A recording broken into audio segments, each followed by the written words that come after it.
התחלנו לחשוב ברצינות. נייבש את המטעים, נסגור את הברזים, ומה נעשה? ניסינו, לא הלך. 44 דונם, ולא יודע, לא רואים פה טוב, 1,500 עצים, וזהו, הכל ירד לטמיון, אבל שהכל פה טוב. עכשיו, בשבילנו, אני רוצה רגע בסיפור, בשביל המשתתפים, להבין, למפרע הבנו כמה זה חשוב לתכנן מראש, אם היינו יושבים ולוקחים את הכל בחשבון. יכול להיות שלא היינו נוטים, וזה יכול להיות שהרווחנו בזה שלא תכננו, אבל זה אסור להגיד, נכון? על כל פנים, אבל אם היינו מתכננים, היינו יכולים לחשוב על כל לשבת, ההשלכות, תוצאות, צפויות, כל העניינים, ולהתחיל להעריך לזה בצורה מסודרת. אבל לא עשינו את זה. וזו ההזדמנות להבין ולהודות למתי כמה הקורס יכול להצליח. פה מתי נכנס לתמונה. פה מתי נכנס, וכל ההרצאה זה על מתי. שהיה צריך קודם כל לשבת, לחשוב, להכין תוכנית. אבל אני רוצה לדעת מה המצב עכשיו. הנה, בבקשה, בשביל זה רק היה, זאת הייתה הקדמה.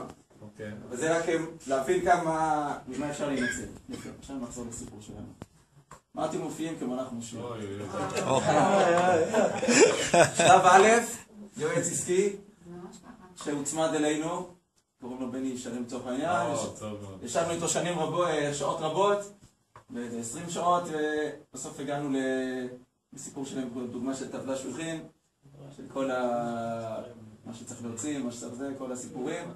מה הוא עשה? דבר ראשון, תפס מדריך חקלאי, מה צריך עכשיו לקחת את המטע במצב שלו עכשיו, מה צריך להשקיע כדי להגיע ליבול, ישבנו ביחד, עשינו סיור עם המדריך חקלאי, עם הכל, כי אנחנו כבר היינו במצב של הרמת ידיים, ונחשב מה צריך להשקיע, אפשר לעשות תוכניות מכאן ועד זה, אבל מה באמת חשוב.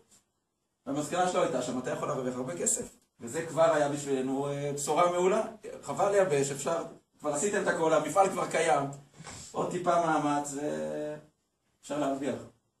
והצעה טובה שוב, דיברנו על השיווק, מצאנו ביחד איתו נישה ייחודית, שמן איכות לחרדים.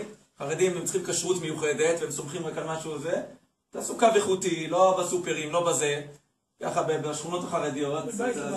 בית לבית. אתה יכול לקחת מחיר הרבה יותר גבוה מאחרים. יש לך שמן איכות. אנשים, גם יש שם מודעות של הבריאות אצל החרדים. הם סומכים על זה יותר. כן, סומכים עליך, מכירים אותך.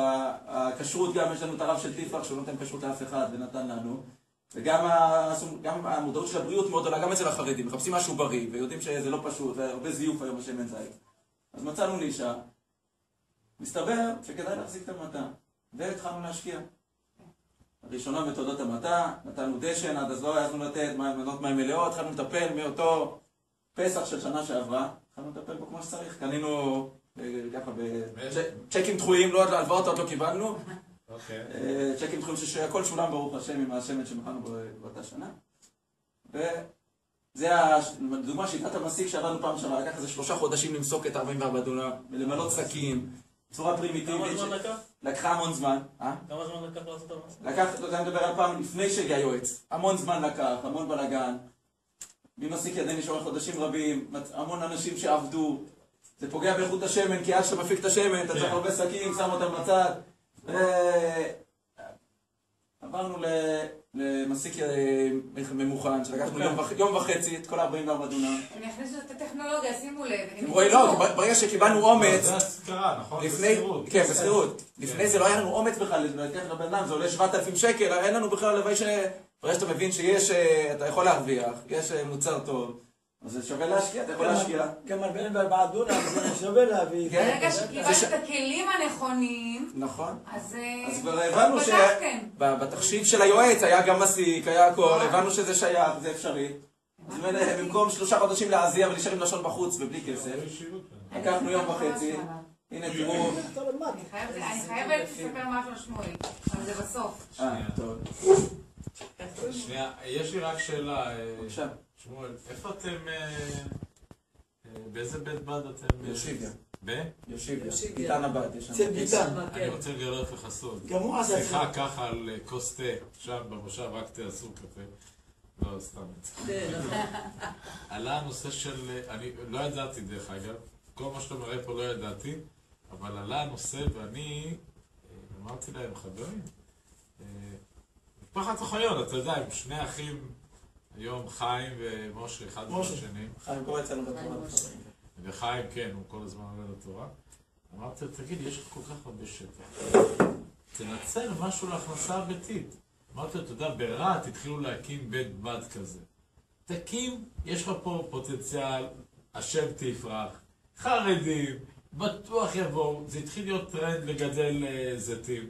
והנה אתה, כאילו, אתה דיברת על מלאכים קודם, נחת, אני אומר לך, צריך לדחוף למיזם כזה שם. כי זה גם, זה לא רק מיזם עסקי. אתה מדבר על בית בד או על מטעים? בית בד. בית בד אנחנו חולמים 3 שנים, אם אתה רוצה לעזור לנו, אנחנו יש לך צריכים פרטנרים. להכין תוכנית.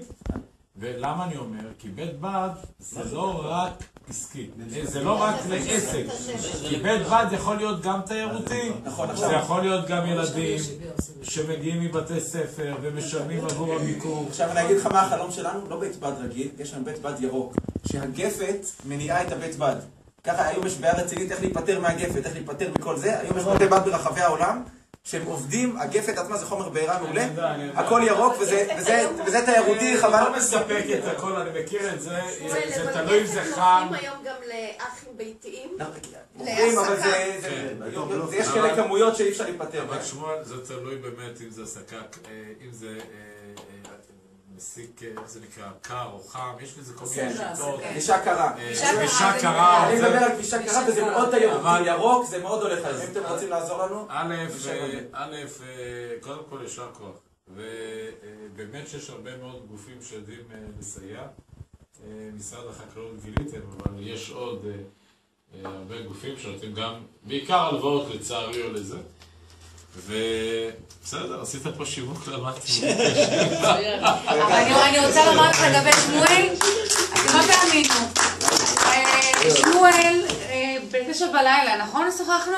הייתי במשרד שלי, תקשיב ציון טוב. ב9 בלילה הייתי במשרד שלי, עדיין עובדת. הוא לא דיבר, אני התקשרתי אליו, הוא לא יכול לדבר, הוא התכתב איתי. לאחר 20 דקות, הוא שלח לי הודעה. אפשר גם עוד חבר להביא? אמרתי לו, בהחלט, אבל החבר לא יכול להגיע. אמרתי לו, בשעה 10 זה יהיה נוח לו, דרך הטלפון, אני ארשום אותו לקורס. נכון שזה היה כך? נכון. והשניים האלה, דרך הטלפון, נוצרו. יפה. רגע. כל הכבוד. יש לו נחישות, דרך אגב. כל הכבוד. לא סיימנו את הכלים שמעתי. רק רגע. מיתוג, פה היה סרטון קטן על המסיק, אבל נדלג עליו.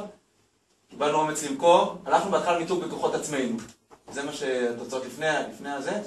משהו, אמא שלי אמרה לי, זה כמו שמן סויה מקום המדינה. ושילמנו על זה הרבה כסף לזה מהצוות.